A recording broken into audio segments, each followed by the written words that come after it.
Hello అండి, పొద్దున్నుంచి కంటిన్యూగా వర్షం పడుతూనే ఉంది. క్లైమేట్ అంతా బాగా చల్లగా ఉంది. పిల్లలు కూడా ఇంట్లోనే ఉన్నారు. కారంగా ఏమైనా తినాలనిపిస్తుంది అన్నారు. అయితే వెంటనే స్టవ్ ఆన్ చేసి బాండీ పెట్టుకున్నాను.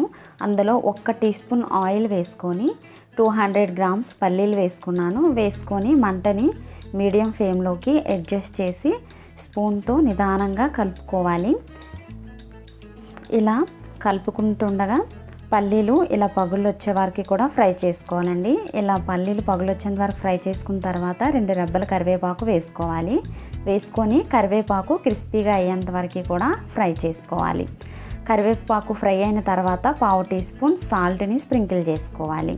అలాగే 1/2 టీ స్పూన్ కారం కూడా స్ప్రింకిల్ చేసుకోవాలి. స్ప్రింకిల్ చేసుకొని స్పూన్తో 2 నిమిషాలు స్పైసెస్ మొత్తం పల్లీలకు పట్టే వరకు కూడా ఫ్రై చేసుకోవాలన్నమాట. ఇలా స్పైసెస్ మొత్తం పల్లీలకు పట్టిన తర్వాత స్టవ్ ఆఫ్ చేసే ముందు ఒక చిటికెడు గరం మసాలా పౌడర్ని అయితే స్ప్రింకిల్ చేసి బాగా కలుపుకొని స్టవ్ ఆఫ్ చేసి చల్లారిన తర్వాత సర్వ్ చేసుకుంటే వేడి వేడి మసాలా పల్లీ రెడీ.